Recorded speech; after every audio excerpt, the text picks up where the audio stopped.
तीसरी बात, हमारी कमजोरी क्या है? हम परेशान हो जाते हैं। संसार में देखो तो परेशान, परमार्थ की तरफ देखो तो हम परेशान हो, ये हमारा आदत स्वभाव बन गया परेशान होना।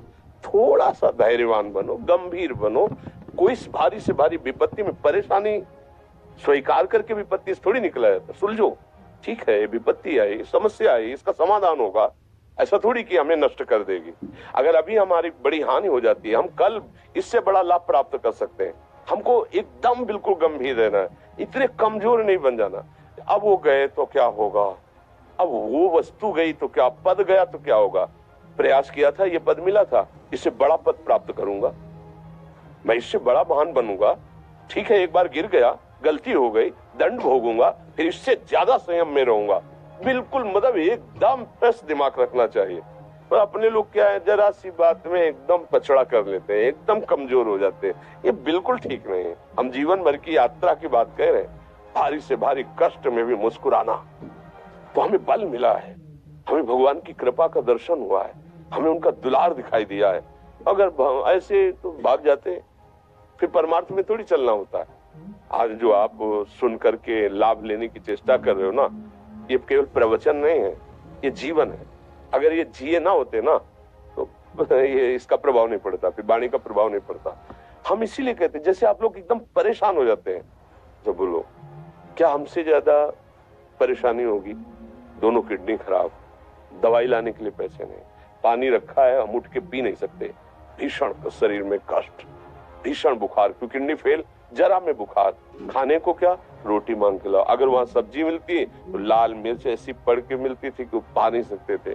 आप सोचो, पानी लाना है तो मुझे लाना है, पीना है तो मुझे पीना है।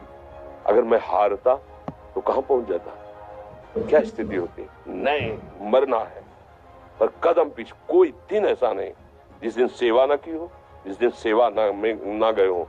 गुरु जी की सेवा में जाना है, पहले अपने को स्वस्थ साबित करना है, नहीं वो सेवा नहीं लेंगे।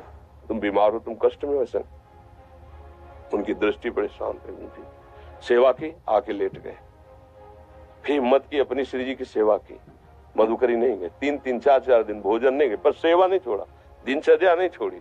और उसका प्रधान कारण संयम, ब्रह्मचर्य, भगवत आश्रय, नाम जप, कभी हारने नहीं दिया। अभी भी थोड़ी देर बाद डायलिसिस शुरू होगा, हारने, आपको हारे हुए नजर आ रहे हैं। शरीर में पीड़ा है, किडनी फेल है, ऐसा थोड़ा हम स्वस्थ बैठे हैं, पीड़ा है, बार बार प्यास लगती है, थोड़ा थोड़ा पानी मिलता है, हर, लेकिन हम आनंदित हैं, हम प्रसन्न हैं, हम लड़ाई में हारे नहीं हैं, ना हारेंगे, हम जीत चुके हैं, हम अपने मालिक के भरोसे में अपना संपाद। तो वो, ये हम अपनी बड़ाई नहीं बता रहे, हम आपको बता रहे समस्या। सोचो तुम्हारे पास तो माँ है, भाई है, बहन है, परिवार है, कोई ना कोई तो है ना। मेरा किसी ने कभी जीवन में ध्यान भी नहीं दिया, क्यों? बचपन से बाबा जी बन गए, किसी से प्यार नहीं, किसी से संबंध नहीं, कोई जानकारी नहीं, हम कहाँ हैं वो कहाँ है, किसी से कोई मतलब नहीं। अच्छा, जवान साधु कौन श्रद्धा करे?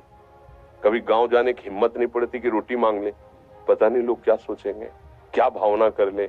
हम दरवाजे पे खड़े हैं, क्या कैसी भाव, तो जो हमारे सामने आकाश वृत्ति से आया यौवन अवस्था में, वही पाया, अन्यथा भूखे रह गए। जब हम हर समय अपने को विवेक के द्वारा सावधान रखे, तो हम कभी निराश नहीं हुए, कभी उदास नहीं हुए, कभी ऐसा नहीं लगा कि यार हम दुखी, कभी नहीं लगा। उसी का फल है कि उस सुख का संकेत मिल गया जहां दुख की निशानी भी नहीं है, वही उसी के बच्चे हो। हम सब उसी धातु से बने हुए हैं। हम इतना क्यों परेशान हो जाते हैं? हम ये देखते हैं, अपने लोग थोड़ी बात बिगड़ गई परेशान, नहीं बिगड़ी तो बिगड़ जाने की संभावना में परेशान है। आज सुख है, लेकिन कल सुख छिन जाएगा, तो हम आज के सुख में सुखी ना होकर कल के दुख की आने की संभावना में हम भयभीत हो। अब क्या हमारी सोच रह गई? हमको इतना बलवान बनना है कि सुख और दुख दोनों हमको छू न सके। भारी से भारी सुख की व्यवस्था है तो अहंकार नहीं, हर्षित होकर किसी का अपमान न करे कि हम धनी, हम पदाधिकारी, अमुक। भारी से भारी दुख आया तो हमें किसी के सहयोग की जरूरत नहीं, हम फिर अपने कदम बढ़ाएंगे, हम फिर जुड़ी हुई अपनी भावनाओं को सजाएंगे। मस्त जीवन, एकदम तुम अविनाशी के बच्चे हो। शेर का बच्चा भेड़ों के बीच में फंसकर म्यों म्यों बोल रहा है, बस अगर दहाड़ना सीख जाए तो कोई भी उसे परास्त नहीं कर सकता। ऐसे भगवद अंश, तू प्रपंच में फंसकर अपने को इतना दीन क्यों देख रहा है? तू ऐसा है कि भगवान के दिव्यास्त्र में भी ताकत नहीं तेरे को मार सके।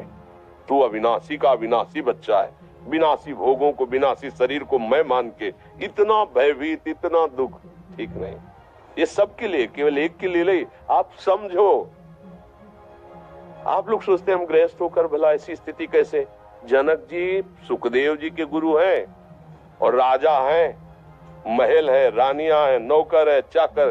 क्या सुखदेव जी जिनके शरीर में लंगोटी भी नहीं है, दिगंबर, परमहंस, परमहंस के गुरु है जनक जी जो राजा हैं। समझो आप ऐसा ना सोचे कि हम नौकरी कर रहे हैं, हम संसार में, हम गृहस्थ हैं, हम आध्यात्मिक की ऊंचाई पर नहीं चढ़ सकते। नहीं, आप एक सरकारी नौकरी या आप किसानी या व्यापार करते हुए आप एक अध्यात्म की ऊंचाई में चढ़ सकते हैं। और अध्यात्म ही है जो तुम्हें इस माया के दुख सुख से ऊपर उठा सकता है। दूसरा, चाहे जितनी संपत्ति आ जाए, आप सुखी नहीं हो सकते। सब देख लो, आंख खोल के देख लो, अध्यात्म ही है जो तुम्हें हर कष्ट सहकर मुस्कुराकर जीने का रास्ता बता देगा कि आप आनंदित हो जाओगे। कुछ नहीं बिगड़ा, अध्यात्म है तो कुछ नहीं बिगड़ा, अध्यात्म नहीं है तो कुछ नहीं बना, कुछ हाथ नहीं लगने वाला।